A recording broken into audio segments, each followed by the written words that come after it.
In Vessel of Hatred, we travel south to Nantu, a region with both deep ancient jungles and vast sprawling plains. It's the last stretch of land in Sanctuary's eastern continent, and we've packed it full of experiences for every type of player.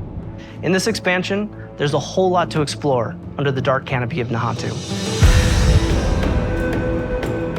Nantu is the southernmost region of the eastern continent that Diablo IV has been taking place in. It's the last region that we haven't visited yet so far in the game, but it is one that we've been to before in Diablo. There's lots of new areas. We have 6 in total. 4 of them are jungle themed, and then we have 2 that are Red Rock Canyon, but each one of them has their own unique identity. When you first arrive in Nantu, you're in this place called Lingering Hatred. This is high treetops canopies where you're almost walking amongst the branches high above the jungle floor. Imagine a thick canopy that the light is just barely poking through. The whole area has been infected by this thing called the Hollows infestation. The Hollows are a new enemy that's associated with Mephisto. They themselves are kind of like a tar-like substance creature born straight out of the depths of hell. It feels a little twisted. There's a sickness to the area itself. Humans have ventured into this deep part of the jungle where there's all this poisonous plants and flora. The dregs actually started experimenting with eating these hallucinogens, and it put them into this aggressive psycho rage. The dregs were pretty fun because we were able to push more variety in the monster family. You have one of these tall dregs and then half of a body of another dreg on top of it, kind of controlling it and telling it where to go and tossing poisonous bombs at the player. When you come across it, it's very memorable. And then we've also got the area of Tenganse, where you've got the Tenganse Plateau, which is full of these red-rocked plateaus and canyons. Imagine getting up above the land. Those gigantic walls have pockets inside where monsters could live. It offered up a lot of opportunity to bring back a monster family like the Lacunae.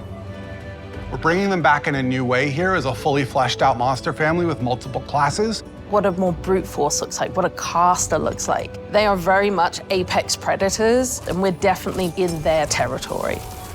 And then there's a little sub-area called the Skittering Earth. The name alone makes your skin crawl. It's bug infested, and you can see how the bugs have destroyed the jungles and kind of input their influence on it. Within the Field of Giants, you have these giant corpses of these long-dead demons that humans have begun to mine away at for their resources.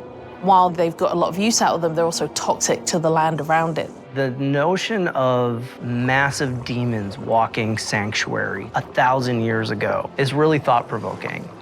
Plateau's also got just this beautiful color scheme to the lighting. It's really lovely to be there. And then horrific at the same time, you know, it's great. The Mercenaries in Vessel of Hatred are a group of people who we like to describe as ordinary people with extraordinary skills. They have the same level of will to fight against the demons of hell. And there's 4 mercs that you can collect over the course of the campaign. Starts with Rahir, a blacksmith and a shield bearer, is more a defensive fighter. He's able to go in there and soak up damage, use his shield as a bulwark against the enemy. You meet him early on in the campaign, and he's one who introduces you to the mercenary network. You end up finding acquisition quests for 3 other mercs that you can find throughout the course of the story. Subo, the drunken archer, is gonna work really well for people who want someone who's out of the main melee, in the back, offering utility and that kind of range support. Then we have Variana, a berserker crone, who's a melee combat fighter, close range. She's got a really cool combat meter, a massacre meter, where you need to keep killing enemies to get the meter to be filled. She's got a bunch of really interesting utility skills that you can kind of build in. Finally, we have the demon child Aldkin, who's a magic user who can transform himself from human form to demon form and join you in combat. There's this really great reinforcement ability where you can take one of the mercenary skills and attach it to one of your powers so that when you use that skill, it calls them in to do a specific skill. With the Mercenaries for Vessel of Hatred, one of the things we are expanding on is the skill tree.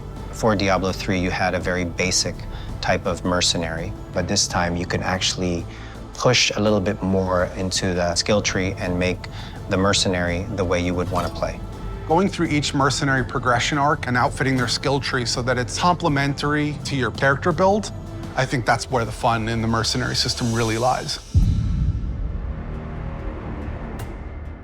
The Dark Citadel is a new in-game feature that's coming in Vessel of Hatred. It's an entirely cooperative player experience. All the mechanics within it are based around you working together with your party members to solve the challenges and face the first Khazra hordes within. One of the outcomes of the Mage Wars is this giant crater and all the souls that were kind of lost in it from those wars. The goal of the first Khazra, who are kind of the original Khazra, they're using the powers within the Citadel found within this crater to perform experiments to try and bring back their dark god. Only recently, people have started going missing. They head into the Khazra region, they disappear, never to be seen again. So it's clear that whatever they're planning is about to come to fruition, and your job as the players to get in there and stop it. Citadels are a place where we take what is the best part of Diablo, combat, and we test it in a different way, which is adding in cooperative mechanics that you have to manage on top of that. For example, a boss has an attack, and as a player, you have to collect an item that allows you to reflect the attack back at him. So there's a little bit of a Twitch level mechanic there where you actually have to time your reaction shot.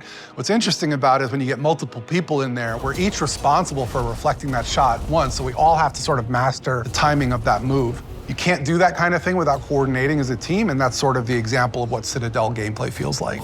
When designing the Citadel, we designed a lot of really cool bosses. And so one of the things that we did is we took that design and made like armor sets for each of the classes. That way you feel like you took their armor and you feel like you're wearing a little bit of them after your victory. We also have a currency that's dedicated to the Citadel where, as you play through, a vendor can be interacted with to buy custom cosmetics that are unique to the Citadel.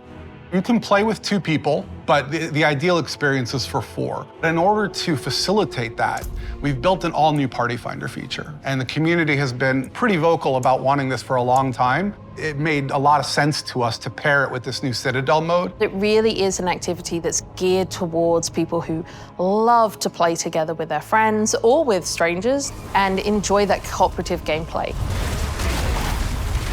I cannot wait for players to get into the world. I'm really just excited for people to see all the little hidden storytelling elements that the team has fit in. There's interesting things to find and see and discover around every corner, and it's just a really great experience getting to explore Nantu.